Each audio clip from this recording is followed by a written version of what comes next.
بسم الله الرحمن الرحيم الحمد لله رب العالمين والصلاة والسلام على سيدنا ومولانا محمد وعلى آله وأصحابه وأزواجه وذريته أجمعين. اللهم ربنا أرنا الحق حقا وارزقنا اتباعه وأرنا الباطل باطلا وارزقنا اجتنابه.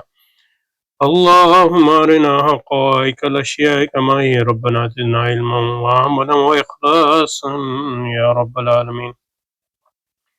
اللهم انصر أولياءك في مشارق الأرض ومغاربها. اللهم انصرهم على عدوك وعدوهم إنك على كل شيء قدير. اللهم فرج عنا وعن إخواننا في مشارق الأرض ومغاربها. اللهم نفس كربنا وكربهم وثبت أقدامنا وأقدامهم والطف بنا بهم يا أرحم الراحمين يا رب العالمين. وصل وسلم على سيدنا ومولانا محمد وعلى آله وصحبه وأزواجه وذريته أجمعين برحمتك يا أرحم الراحمين. اچھا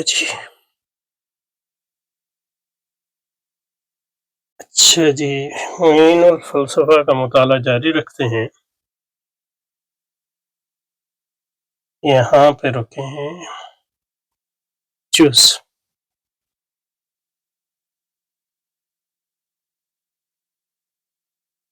جز کے لغوی معنی ہے کسی چیز کا حصہ.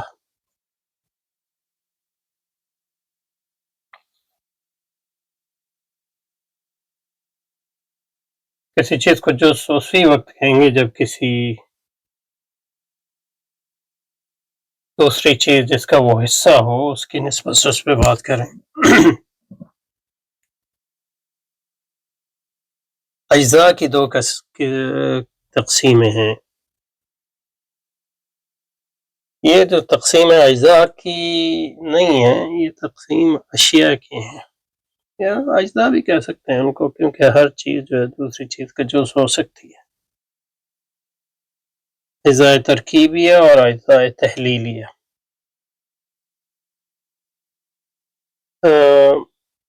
جز پہ تھوڑا اور دیکھتے ہیں، پھر اس کے بعد اجزاء ترکیبیہ اور تحلیلیہ پہ آئیں گے انشاءاللہ. اچھا جی، تو جز کی تعریف جو ہے سید شریف جرجانی کی تعریفات میں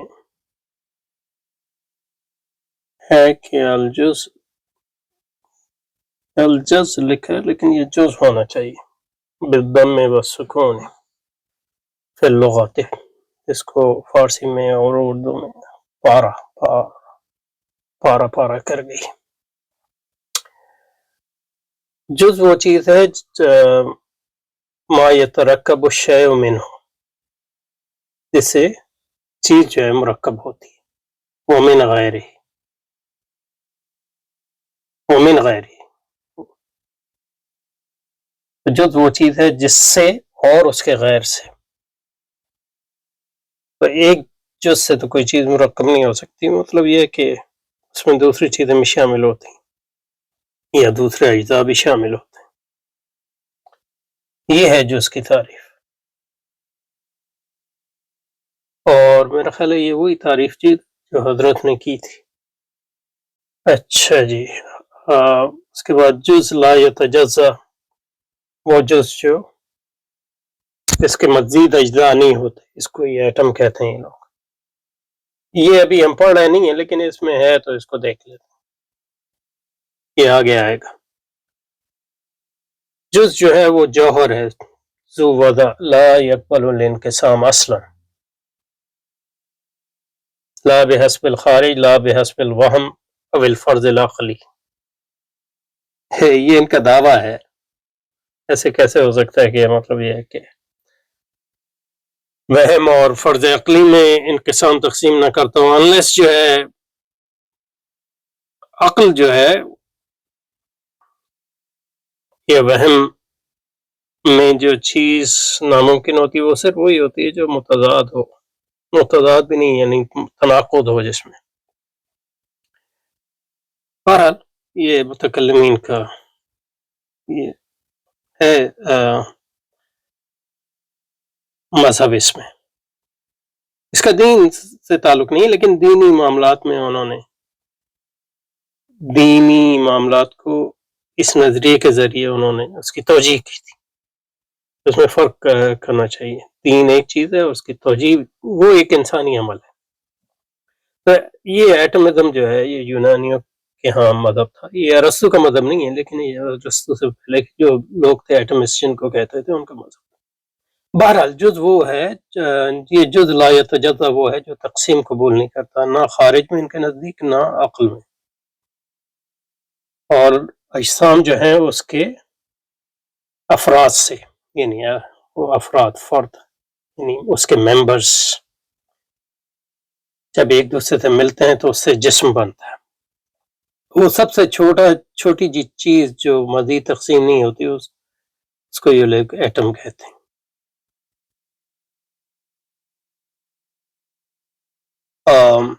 ظاہر ہے موجودہ فزکس نے اس کو جو ہے جٹلا دیا ہے، اس لحاظ سے کہ اگر اس کو آپ طبیعت کے نظر میں دیکھیں، اگر اس کو مابعد طبیعتی مفروضہ سمجھیں تو مابعد طبیعت کو تو نہیں جھٹلایا جا سکتا۔ سمجھے جی؟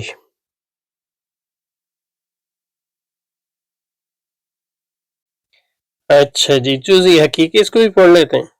ما یمنع نفس تصور من وقوع شرکت فی، جزئی حقیقی وہ ہے جس کا نفس تصور اس میں شرکت کے وقوع سے جو ہے منع کرتا ہو، جیسے زید، یہ جزئی ہے انسان کے مقابلے میں، جو کلی ہے تصور، ویسمى جزئیا لأن جزئیت الشیء انما ہی بالنسبۃ الی الکلی۔ تو جز اور کل یہ نسبی چیزیں ہیں، جز اور کل۔ مثلا یہ ہے کہ جو ہے زید جو ہے یا بکر یا علی یا یہ انسان کے تناظر میں جزئی ہیں، لیکن یہ کہ جسم کے تناظر میں جو ہے وہ زید جو ہے کلی ہوگا۔ والکلی جزئی، کلی جو ہے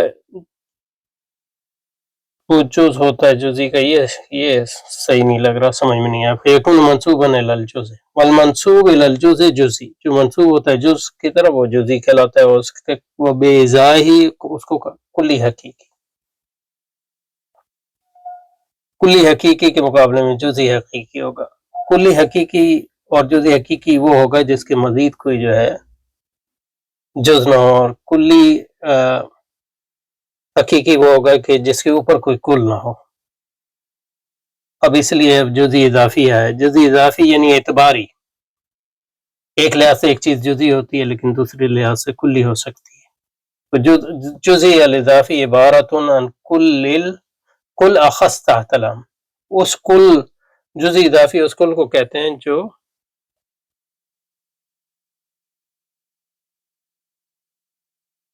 ان کل اخذ، ہر خاص جو عام کے تحت ہو۔ مثلا انسان جو ہے یہ خاص ہے حیوان کے اعتبار سے، کیونکہ حیوان عام ہے، کیونکہ ہر انسان جو ہے حیوان ہے، لیکن ہر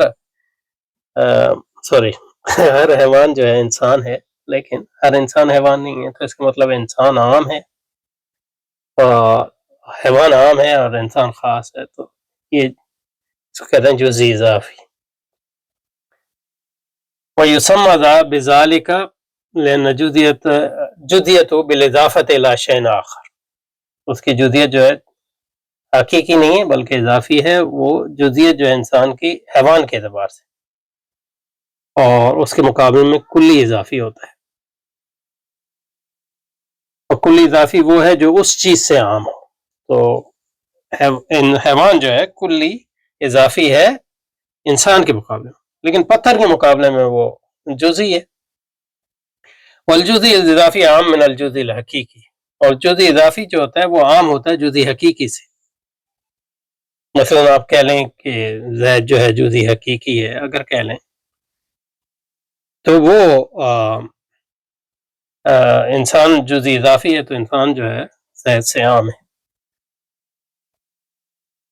اور پھر جو جز کی دوبارہ تعریف کر دی، جز کسی چیز جز جو ہے کسی چیز کا وہ ہے جس سے وہ چیز مرکب ہوتی ہے، جس سے وہ بنتی ہے. مثلا یہ ہے کہ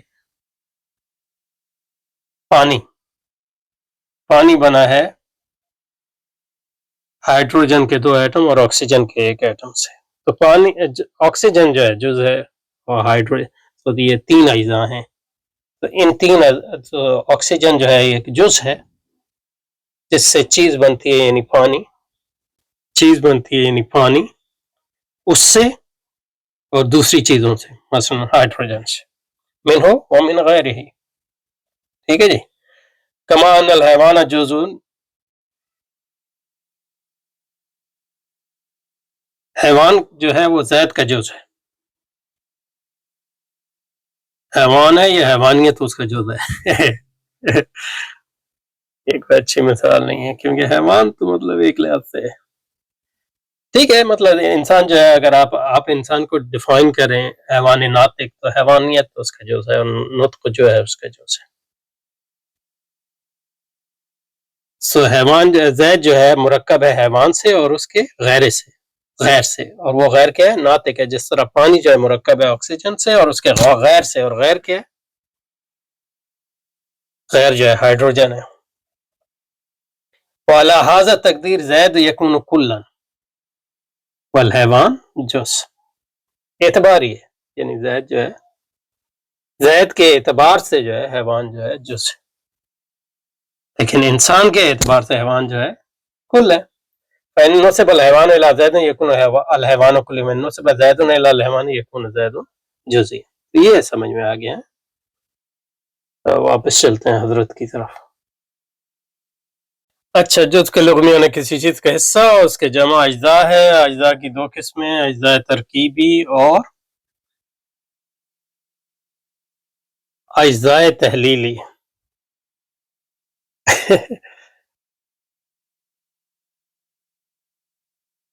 اجزاء کی قسمیں اجزاء کی قسمیں کا کیا مطلب؟ اجزاء ترکیبی. ٹھیک ہے، اجزاء ترکیبی کی کیا مثال دی ہے جناب؟ اجزاء ترکیبی کی مثال دی ہے وہ ہیں جو خارج میں پہلے سے موجود ہوں اور اس کے باہم ملنے سے مرکب وجود میں آئے. مرکب وہ ہے جو اجزاء سے مل کے بنا، اس میں ایک سے زیادہ جز ہو. لیکن مرکب میں یہ ہے کہ صرف اجزاء سے بنتے ہیں، لیکن یہ کہ یعنی ایک باکس میں جو ہے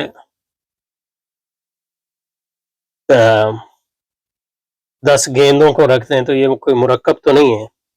تو اجزاء سے مرکب بنتا ہے، لیکن یہ کہ ان کا باہم تعلق بھی ہوتا ہے. جیسے دیوار جو ہے وہ مرکب اگر اس کو کہہ رہے ہیں تو وہ صرف اینٹ سے بنی ہے اور سیمنٹ سے بھی بنی ہے، یعنی مطلب یہ کہ ایک ٹھیک ہے، مطلب دیوار جو ہے مرکب ہے اور اس کے اجزاء جو ہیں اینٹ اور سیمنٹ ہے. یہ اجزاء ترکیبی ہیں. اجزاء تحلیلی وہ ہیں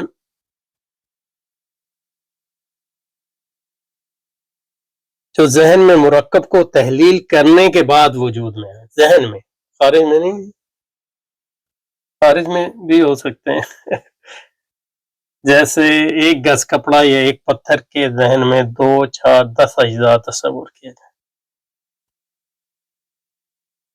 پتھر کے اجزاء ہیں لیکن یہ کوئی حقیقی اجزاء تو نہیں ہے. اور کپڑا جو ہے اس کے اجزاء جب آپ کریں گے تو وہ بھی کپڑا ہی ہے، تو وہ ان معنوں میں جز نہیں ہے جن معنوں میں مطلب یہ ہے کہ یعنی اضافی طور پہ تو آپ کو جز کہہ سکتے ہیں. اس لیے وہ نوٹ لکھ دیا انہوں نے کہ اگر کپڑا یا پتھر کو باقاعدہ کاٹ کر یا توڑ کر خارج میں ایسے کیے جائیں تو اس کو اجزاء فکی اور انحلالیہ کہتے ہیں.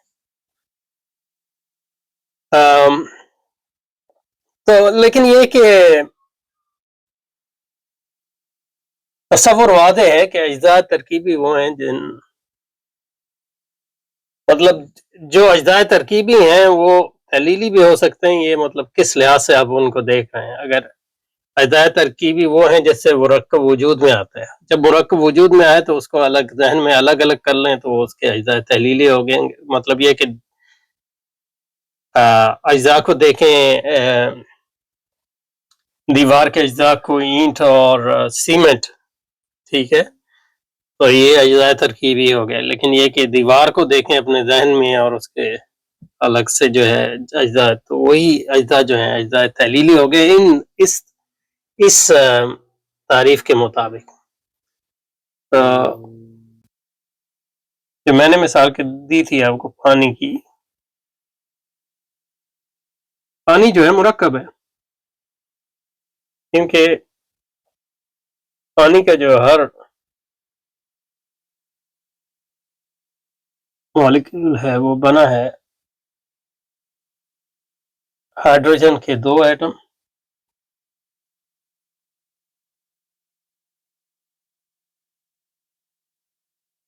اور آکسیجن کے 1 ایٹم سے. ظاہر ہے یہ لاکھوں کروڑوں ایٹم ہو، یہ مالیکولز ہوتے ہیں پانی کے چھوٹے سے جز میں، چھوٹے کے ایک گلاس میں جو پانی ہوگا اس میں اربوں خربوں ہوں گے. تو پانی کے جو اجزاء ہیں یعنی ہائیڈروجن اور آکسیجن جو ہے پانی کے اجزاء ترکیبی ہیں. اور اگر آپ اپنے ذہن میں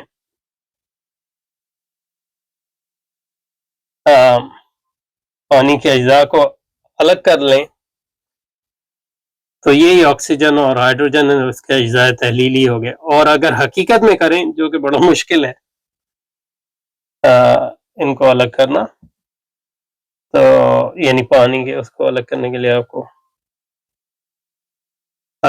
کریں گے تو وہ جو ہے اس کے لیے آپ کو مطلب لیب میں کرنا پڑے گا، تو وہ پھر کہنا ہے اجزاء فکی اور انحلالیہ ہو جائیں گے. تو یہ ہے، میں نے پانی کی مثال دی، آپ اور مثالیں سوچ لیں. ٹھیک ہے جی، اب یہ حصے پہ آ گئے تو اس کو اگلی بار کریں گے. تھوڑا سا رہ گیا، انہوں نے جو ہے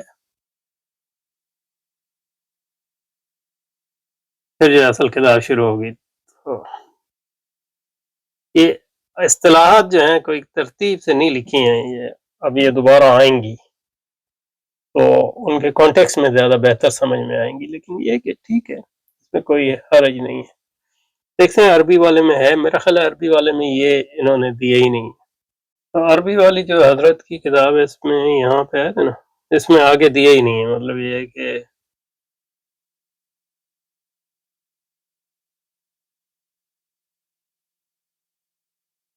موضوع تک آگے وہ ہم نے پچھلی بار کر دیا تھا. شرح حصیہ، محل، ہوا مصر الجوہر ہے، سورج جسم، یہ آئے گا بھی، محل اور موضوع تو آئے گا، لیکن یہ کہ یہ انہوں نے اجزاء ترکیبی تحلیلی عربی والے میں نہیں. اور یہ جو ہمارے دعوت الحکمہ جو مجلس مدینہ علمیہ مرکز دعوت اسلامی نے شائع کیا، اس میں بھی یہاں شرح حصیہ عقلیہ تو کیا، تو اس کے بعد یہ قوہ اور وضع اور موضوع اور بعد اور یہ ساری جیومیٹری شروع ہو گئے، اس میں بھی نہیں ہے. تو یہاں پہ رکتے ہیں. پھر سبحانک اللہم و بحمدک، نشہد ان لا الہ الا انت، نستغفرک و نتوب الیک. وصلی وسلم علی سیدنا محمد وعلی آلہ وصحبہ وازواجہ وذریتہ اجمعین برحمتک یا ارحم الراحمین.